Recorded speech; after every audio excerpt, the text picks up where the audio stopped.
it's hard. I mean, a lot of the time lately, I find I've just been thinking about fish because I've been vegetarian for the last 9 years, but I recently stopped because I accidentally remembered that animals are yum.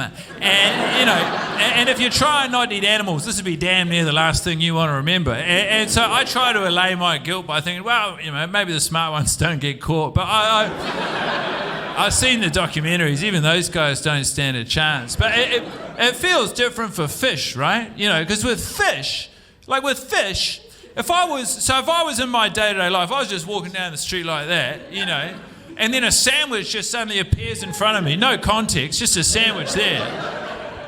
I would never eat that sandwich. So that's how I know I'm smarter than a fish. And once you start thinking fish, you'll be surprised. They show up everywhere. I'm staying in a hotel while I'm here. It's got a little peephole in the door. And you ever think about this? Why is this peephole always from the perspective of a fish? Huh? Like, why? Why, when it comes to our home security, are we, the apex predator, suddenly going, okay, now, what would a fish do in this scenario? It's ridiculous. And every other idiom, every second idiom is fish-based. You got bigger fish to fry, big fish, small pond, different kettle of fish, drinks like a fish in a barrel, fish out of water. We've even got a saying for when someone would like to talk about the price of fish and their conversational partner keeps changing the topic. And you go, well, what's that got to do with the price of fish? I mean, I will concede that one's not really in circulation as much as it once was.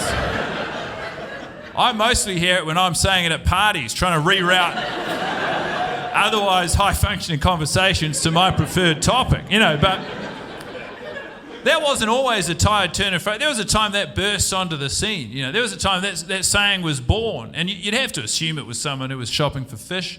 So, they're down at the fish market or whatever, and they go to the fishmonger and they say, how much is it for half a kilo of barramundi? And the fishmonger goes, oh, yeah, the barramundi. Yeah, it's a great eating fish. And I tell you, that was a good catch. I actually had a good time catching that, and I needed it too. Just because, and I'm not one to complain. I've got a great life, but it's just, I've been married for 5 years, mind you, and happily so. But the last 4 of them, my wife and I, we've been trying for baby, and just to no avail. And we tried everything, and we were ready to turn our back. And what's that saying from that Batman movie? The night is always darkest before the dawn. So we were ready to turn our back on having this baby. And it's always, just as we were giving up, all of a sudden, miracle, she falls pregnant. And it was a healthy pregnancy and healthy mum and bub. And we count our stars. I just think we spend so long of our lives wanting a baby, this idea of a baby. We didn't account for the reality of having the baby, because the baby's not sleeping, so we're not sleeping, and we don't want to take it out on the baby. So truth be told, it feels a lot like we're taking it out on each other. And I walk around the house someday. I'm in a melee. I can't look at the baby without wanting to scream. I can't look at my wife without seething with resentment. This woman who's given me everything I want. I don't know where to take myself. I shut in the bathroom. I can't even look in the mirror because I hate the person who's looking back at me. He's not the man I want to be. I don't just cry. I cry for hours. I just sitting there crying and crying. Oh, yeah. Oh, man. I guess for me the question, what's that got,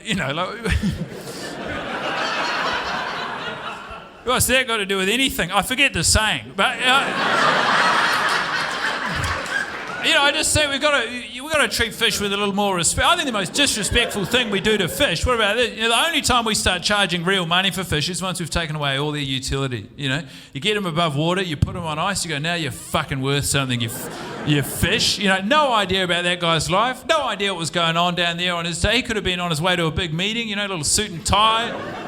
Flapping around, launching some big new product, in the boardroom, running game, being like, okay, Margaret, let's talk marketing. What's the rollout strategy? When are we ready to go live? Sean, accounts, talk to me. I want to see some spreadsheets. Ian, did you order catering? No?